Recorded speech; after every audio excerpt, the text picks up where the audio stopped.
Of course, we call him Ibrahim alayhi salatu wasalam as Muslims. God commanded him, to slaughter, to sacrifice his only son, Ismail alayhi salatu wasalam. And then, being an obedient, prophet of God, he called the son and discussed with his son that I have been commanded to sacrifice you by the Lord that created you and I. And the son submitted. He said, if I'll go ahead and do whatever you want to do, Father. Inshallah, you are going to find me, so patient when you have to carry out this commandment of your Lord. And then at the end of the day, when he and his father were ready to carry out the commandment, God said, I am done. The test has been accomplished and you have passed. Do not go ahead and slaughter your son. Okay, that means we are not interested in bloodshedding for us to seek the pleasure of God. So he replaced the son with what? With a ram. That is why you see Muslims killing ram, cows, and what have you across the world. Okay, so I know that Malik Jibola, you wouldn't mind if you are in the shoe of Ismail and your father has been commanded. Let's go ahead. Okay, what does the Quran say about those who are not able to afford ram? What does the Quran say about them?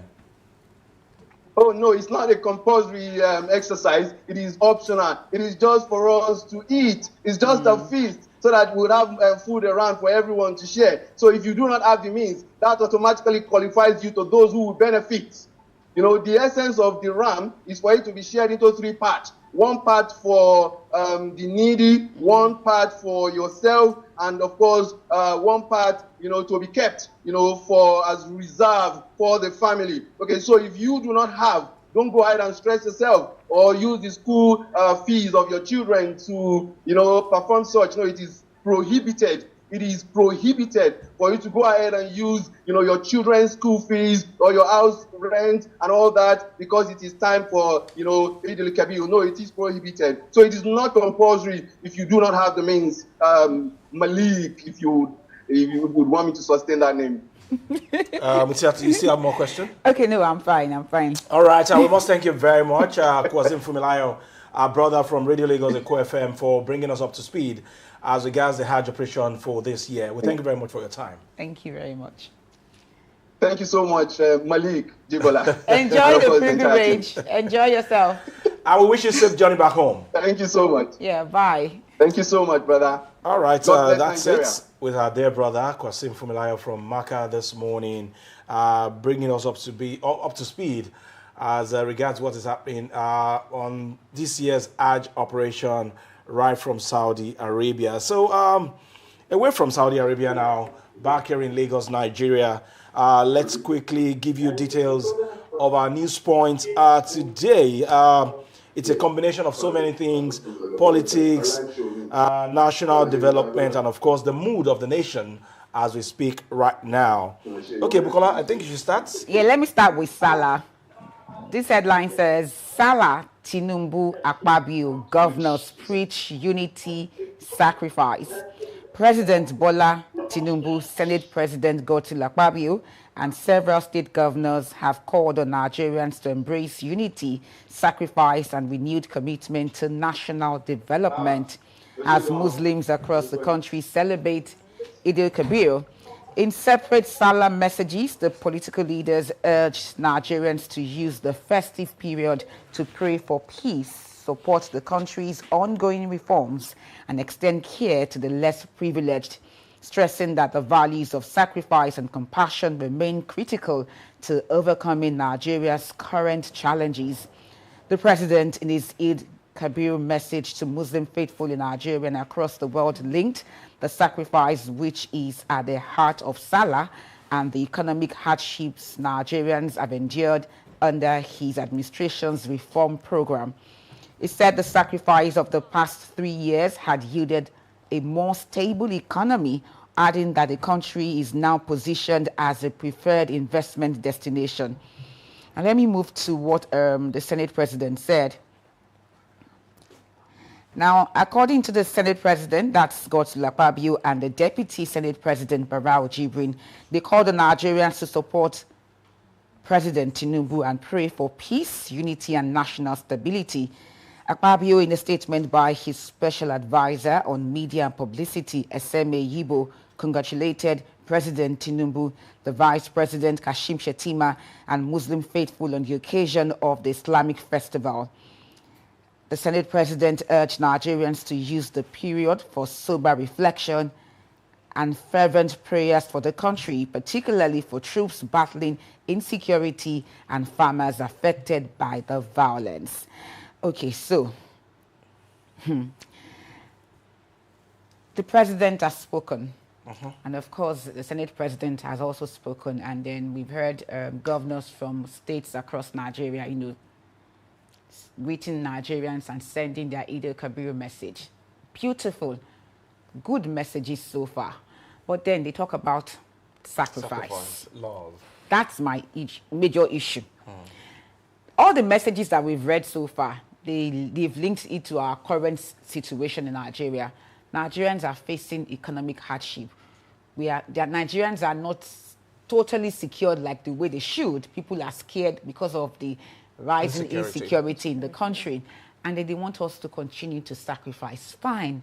Nigerians will continue to sacrifice because they are the ones bearing the brunt of these issues that we are facing. Now, the question is, how long? Our leaders, I'll come to how long. Our leaders, what are you doing?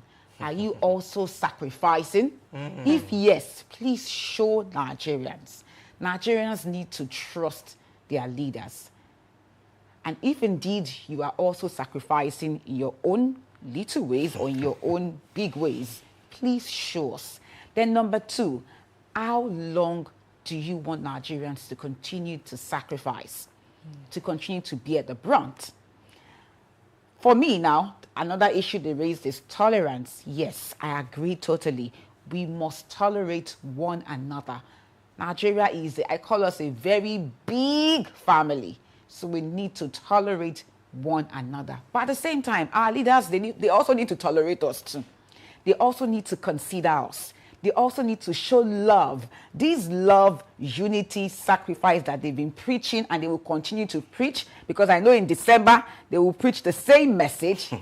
Are they practicing what they are preaching? That's the question. Okay, Barry White on my mind this morning. Practice what you're preaching. You're talking about love, sacrifice, tolerance. Bukola, you have raised vital questions this morning. What are they sacrificing on their own part? You're telling Nigerians to continue to cooperate with you, to continue to bear the brunt of economic hardship. But on your part, you're living in luxury at the expense of Nigerians. Talking about tolerance, when their convoy is going on our roads, do they tolerate Nigerians? No, they don't. They will rather shove you aside. They will not stay in traffic. They will find their way and they will go. And majority of them now, they use chopper.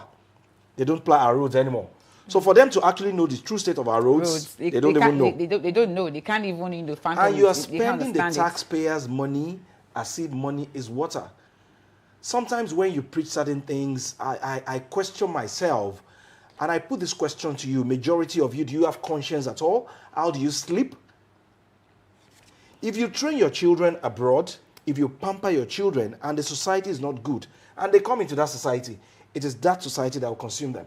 Definitely. So beyond telling Nigerians that we should sacrifice, we should love each other as leaders, do you love Nigerians genuinely? That's the question for you. For Mr. President, for the Senate President, for our governors. That's the question for you. And for the local government chairman, ones? They are the closest to the people. Do you really love the people that you say you are governing? That's a very big question you need to answer. They have a competition that they are doing in a particular state now. If you buy Range Rover of 2027, I'll buy 2028. Really? Yes, I know those local governments. If you want me to mention it, I'll mention. The taxpayers' Unfortunately, majority of them, they are women. Yes. But for me, somebody bought a Range. Then the other person was like, I've been in office before this person now. Let me go and buy another one. Yes. And so again, the message of hope, tolerance that we are hearing this morning, for me, I see it as a cliche. No, I see it as a cliche, like it's a ritual to when it's time for festivities. That's why I said you just come out, they will say the same thing. And say the same thing. We don't really mean what we say. And nothing will change if we continue this way. So again, it's a question that you threw do you really have a conscience? Conscience, yeah. And what actually broke my heart this morning, Bukola, look at those messages. Some children were kidnapped in Oyo State, in Orire local government. Nothing regarding anything. And we nothing even for the celebration of Children's Day. Exactly. Did you see the pictures and the videos online? I did. Oh my God. It is really heartbreaking. And we are, commemorating Children's Day. Those children, they are our future. And, I won't blame the political class. I'll blame all of us. Why? Another election is around the corner. If you like, collect money and still vote whosoever you want to vote. If you feel that somebody has not delivered, then vote them out of office. It's as simple as that. Do not trade your vote for a stipend. For rice, that's the most important. How they collect the rice. Bread. For 5 kg bag of rice, don't trade your vote. Okay, let's go to the next story, Jibola. All right, this one is politics. ADC primary in turmoil as Amechi reject Atiku win. Former Rivers State Governor and presidential aspirant of the African Democratic Congress, ADC, Rotimi Amechi on Tuesday, rejected the outcome of the party's presidential primary election, describing the results collated from across the country as concocted. Amechi, one of the 3 contenders of the ADC presidential ticket, alongside former Vice President and economist Mohammed Hayatuddin, announced the position in a statement posted on his X platform. The former Minister of Transportation alleged that widespread voter disenfranchisement marred the exercise across the 36 states and the Federal Capital Territory. Following reports of widespread voter disenfranchisement in most parts of the country during the African Democratic Congress presidential primaries yesterday, I unequivocally reject the concocted result being announced. I had initially stated that I would only accept the outcome of the primaries if the process was free, fair, and transparent, and I stand by my word. I will not accept a result from a process that does not reflect the values that the ADC had pledged to uphold to rescue Nigerians from the impunity and gross mismanagement that our country is currently facing in the hands of the ruling party. Amechi further claimed that a significant number of party members were denied the opportunity to participate in the exercise. There is no way about 80% of members of the party were not allowed to vote, and you expect me to accept such results. Then what makes us different from others? The former governor said ADC was founded on the premise of offering Nigerians a credible political alternative and warned against practices capable of undermining the party's integrity. The whole idea of ADC was to give Nigerian people a platform to amplify the voices of the downtrodden and make Nigeria a better place for everyone, irrespective of backgrounds, ethnicity, or religion. A party that criticizes the ruling APC and INEC for vote buying, rigging, and writing of results cannot be engaged in vote buying, writing of results, and other electoral malpractices that leads to the disenfranchisement of voters who are party members. This is not acceptable, according to Rotimi Amechi. Okay, there is no perfect election anywhere, and one would have expected that he raised some allegations of vote buying, malpractices, rigging. If those things were true, then his complaint is quite original or authentic. But if it is not, it's a game of sports. Sometimes you win, sometimes you lose. And if indeed you're out there to rescue Nigerians, then I think you should support whoever emerges as the winner of the primary of the ADC. These were part of the things that destroyed the PDP in those days of Jonathan as well, when some people felt cheated and they left the PDP. Now ADC is also following that path. So whether he's going to move to another party, time will tell, or he's going to stay with the party and, of course, join others to rescue Nigeria like they have claimed. You see, we've not even entered general elections. They are already fighting. Just primaries, though, they are already arguing, and there's disunity. The opposition party should stand firm. They should be united. If they really want to rescue Nigerians and rescue the country, then they should be united. But this one that Amechi is saying that he's not going to accept the result. And even Hayatuddin did not even go. He didn't even attend the announcement at all. He didn't go. So what are we saying? is the opposition party, is that party truly ready for 2027? Not just ADC now, I think all the opposition parties. The question is, are they truly ready for 2027? Because they don't look it. They are not prepared. Just party primaries and you're arguing, you're fighting, when you should have a strong force, a strong front to fight the APC.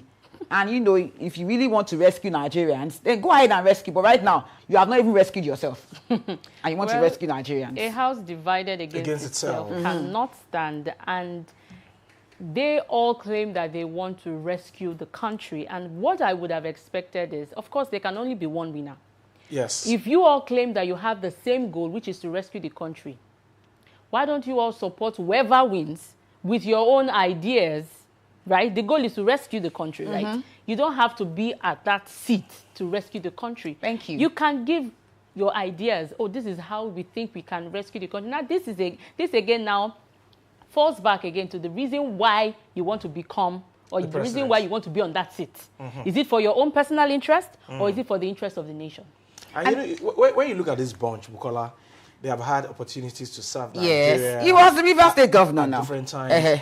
Honorable Minister of Transportation. Yes, so what did you do? What value did you add to the country? People change now, so they've changed now. He has changed. Okay. Sometimes I describe some of his actions as comical relief. It was this same man that was complaining to Nigerians that he was hungry. Yes. Speaker for 8 years. And governor for 8 years. Honorable Minister for 8 years. And you are telling me that you're hungry? Are you mocking Nigerians? And I have another issue with politicians. So when the results are not in their favor, they will come out and say, they rigged it. They did this, they did that. Please now. Typical. If you have been defeated, accept your defeat in peace.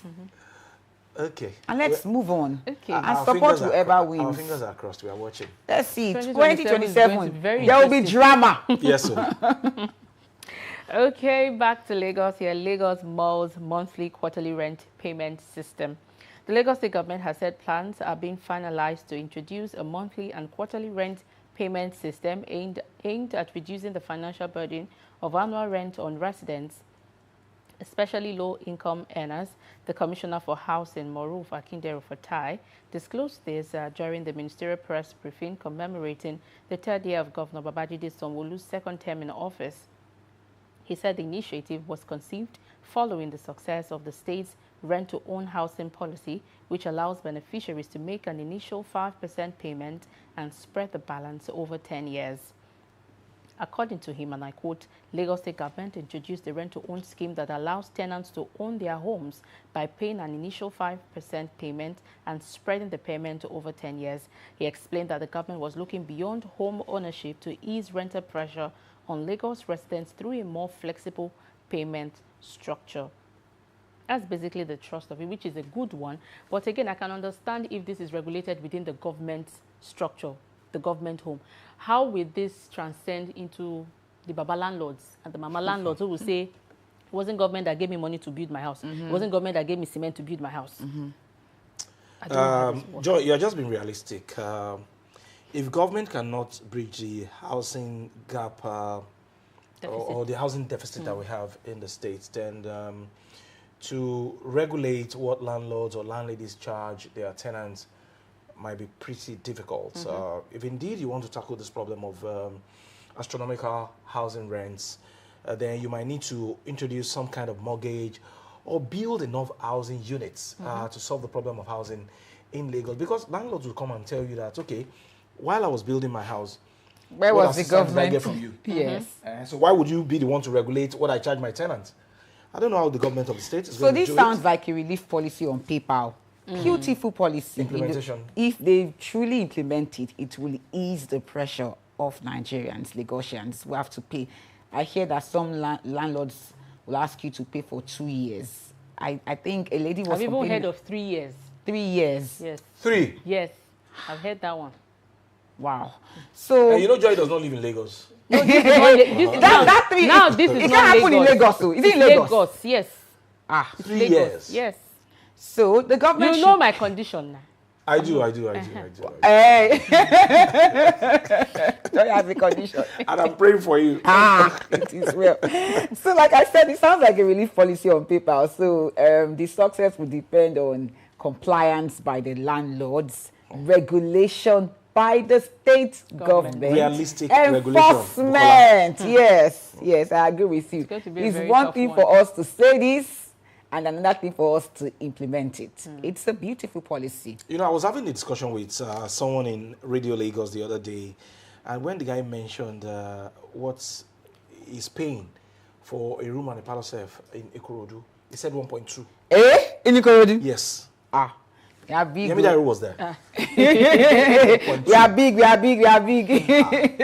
think 1.2 million naira. I'll park my bag when next the Honorable Commissioner from Osun State is here. Following Osun State. Yes. Don't worry. I can rent the mansion there. For 300,000. All right. Those are the news points. Let's go to the X platform now. See what is trending. Of course, the Children's Day celebration. It was trending on the X platform today. And Bukola, something caught my attention. This guy, Shegun Mitaman, and I'm quoting him now, even though all Nigerians are celebrating their children today, not every Nigerian parent is celebrating Children's Day today. Exactly. While some hold balloons, others still hold missing posters and broken hearts. That's very heartbreaking. Bring our children home. That's very heartbreaking. Imagine what those parents whose children were kidnapped in Oyo State will be going through right now. And those children, even in the camp of those terrorists, what would they be going through? And it has been raining. A 2-year-old is there. Wow. It has been raining. The weather is cold. I don't even want to imagine what they are going through. If we cannot take care of our so-called leaders of tomorrow, we should not even be celebrating Children's Day. It's a sad moment for us in Nigeria now. It is very sad. Children cannot even go to school. And we are not sure they will return home because bandits can just go there and kidnap them. Please now. Our government needs to do something. And they're not even saying enough. People are complaining that this has happened. The government is not saying enough. They're not even coming out to say something about it. It is very touching. They're busy with politics. Yes, somebody said that on X too, that, okay, 2027 has, overshadowed every other issue going on in the country. We are celebrating Children's Day, and our children, because whether they like it or not, they are children. They're in captivity. Okay. All right. Honestly, I don't know. I don't know what kind of future we are planning for our children, especially on the side of government, because at time it was when I was young, you and I and Joy, and then we used to say up NEPA up until now. We still say up NEPA. Yes, now. We still say up NEPA. Yes. Nothing has changed. So when shall we develop as a nation? Or we continue to bear that name, a developing nation? Somebody said here, honestly, there is nothing worth celebrating. Children's Day, with a question mark, but there are children somewhere in the bush tortured for being Nigerians. Wow. It's children in his or our own country. Living in Nigeria alone is a battlefield, and no one knows who's going down next. Shake my head. That's very, very sad. All right. We hope that those children who were kidnapped in Oyo State, or the local government to be precise, will be rescued by government at the end of the day, so that they can at least reconcile with their parents, their community members, and of course live a normal life like you and I are living right now. Okay, we'll take a very short break at this moment. When we come back, we'll be looking at we have a special kind of democracy in this country. We'll be looking at Nigeria's democracy under President Bola Ahmed Tinubu administration. Are we actually practicing democracy? Is it the government of the people, by the people, and for the people? That question will be answered by our guests after this short break.